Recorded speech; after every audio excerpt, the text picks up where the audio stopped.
طبرانی کی ایک صحیح روایت ہے، ابو العاص ثقفی نبی صلی اللہ علیہ وسلم سے روایت کرتے ہیں، آپ نے فرمایا روزانہ آدھی رات کے وقت آسمان کے دروازے کھول دیے جاتے ہیں اور ایک پکارنے والا فرشتہ پکارتا ہے کوئی دعا کرنے والا جس کی دعا قبول کی جائے، کوئی سوال کرنے والا جس کا سوال پورا کیا جائے، کوئی مصیبت زدہ جو دعا کرے اور اس کی مصیبت دور کر دی جائے. یعنی آدھی رات کے بعد دعائیں قبول ہونے لگ جاتی ہیں.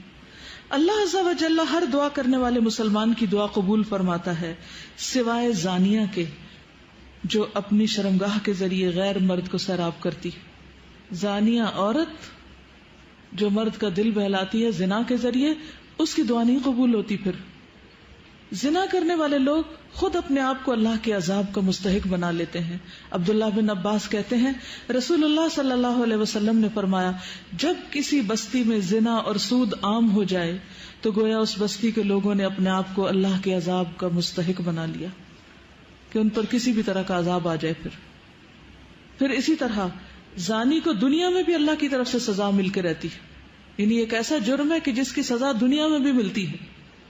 حضرت انس کہتے ہیں رسول اللہ صلی اللہ علیہ وسلم نے فرمایا 2 گناہ ایسے ہیں جن کی سزا میں جلدی کی جاتی ہے اور دنیا ہی میں دے دی جاتی ہے. نمبر 1 زنا اور نمبر 2 والدین کی نافرمانی، ماں باپ کی بات نہ ماننا. اور آپ دیکھیے کہ جو شخص ایسی بیماریوں میں مبتلا ہو جاتا ہے، یعنی زنا جیسی بیماری میں مبتلا ہو جاتا ہے، تو پھر اس کو ایمان کیسے رخصت ہوتا ہے؟ اس گناہ کو چھپانے کے لیے جھوٹ پر جھوٹ بولتا چلا جاتا ہے. ایک نہیں کئی ایک جھوٹ بولتا ہے. اور جب کوئی انسان جھوٹ بولتا ہے تو اس کے منہ کی بدبو سے فرشتہ کئی میل دور اس سے چلا جاتا ہے. اس سے اللہ سبحانہ وتعالیٰ کی پروٹیکشن ہٹ جاتی ہے اور وہ شخص ذلیل ہو کر رہتا ہے. دنیا میں بھی انسان پر طرح طرح کی بیماریاں اور طرح طرح کے مصیبتیں نازل ہوتی. پھر بڑھاپے کی عمر میں زنا کرنا اللہ کے غضب اور غصے کو بھڑکاتا ہے. اللہ تعالیٰ قیامت کے دن 3 لوگوں سے بات نہیں کریں گے غصے کی وجہ سے، اور نہ جنت میں داخل ہونے کے لیے پاک کریں گے. ابو معاویہ حدیث کے راوی نے کہا اور نہ ہی اللہ سبحانہ وتعالیٰ ان کی طرف نظر کرم فرمائیں گے اور ان کے لیے دردناک عذاب ہے. نمبر 1 بوڑھا زانی، دوسرا جھوٹا حکمران، اور تیسرے متکبر فقیر. پھر اسی طرح جس بستی میں زنا عام ہو جائے وہاں موتیں بہت ہونے لگتی ہیں، موت کی کثرت ہو جاتی، قتل کی کثرت ہو جاتی. پھر اسی طرح کسی بھی غیر حاضر شخص کی بیوی سے زنا کرنے والے شخص پر اللہ تعالیٰ قیامت کے روز ایک سانپ مسلط کر دیں گے. یعنی کسی عورت کا شوہر کہیں گیا ہوا ہے اور ظاہر ہے کہ ہسبینڈ کا یہ کام ہے کہ بیوی کو پروٹیکٹ کرے اور وہ اکیلی ہے، تو اس کو اکیلا پا کر کسی نے اس کے ساتھ اگر برائی کی تو ایسا شخص قیامت کے دن اس انجام سے دوچار ہوگا. عبداللہ بن عمرو کہتے ہیں رسول اللہ صلی اللہ علیہ وسلم نے فرمایا جو شخص کسی غیر حاضر آدمی کی بیوی کے بستر پر آ کر بیٹھتا ہے اس کا انجام اس شخص جیسا ہے جسے قیامت کے روز زہریلے سانپوں میں سے ایک سانپ ڈسے گا. پھر ہمسائے کی بیوی سے زنا کرنے کا عذاب یا اس کی سزا کسی بھی دوسری عورت کے ساتھ زنا کرنے سے 10 گنا زیادہ ہے، کیونکہ ہمسایوں کا حق ہمسائیگی بھی پامال کیا گیا.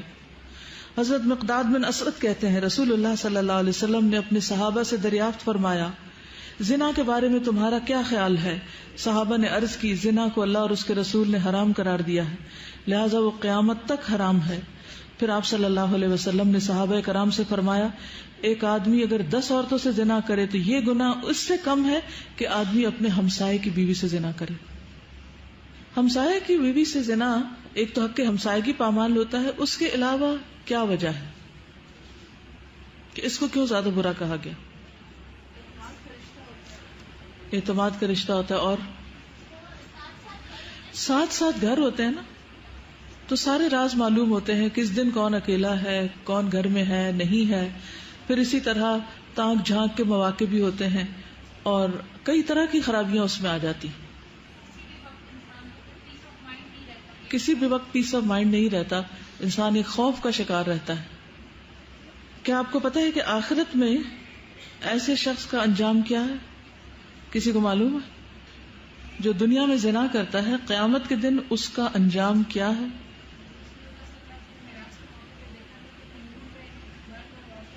شابش. سمرہ بن جندب نبی صلی اللہ علیہ وسلم کی حدیث روایت کرتے ہیں، آپ نے فرمایا کہ معراج کے موقع پر جب آپ نے جبریل سے پوچھا، اور ایک اور روایت آتی ہے کہ خواب میں آپ نے یہ دیکھا سب منظر، اور انبیاء کے خواب حقیقت ہوتے ہیں، سچے ہوتے ہیں.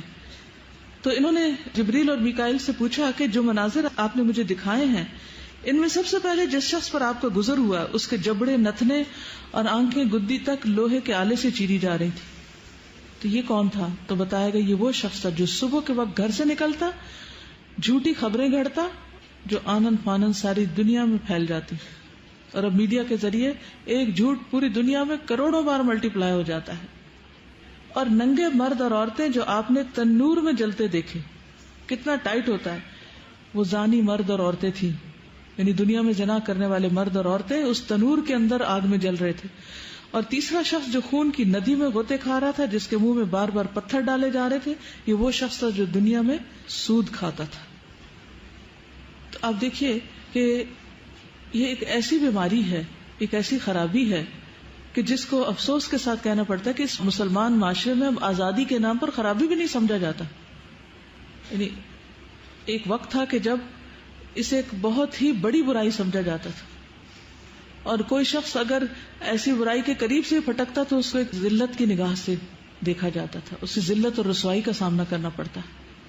لیکن اب آپ دیکھتے ہیں کہ عموماً لوگ اس کو برا نہیں سمجھتے یا معمولی سمجھتے، کہتے اچھا کر لیا غلط کام، پھر توبہ کر لیں گے، معافی مانگ لیں گے.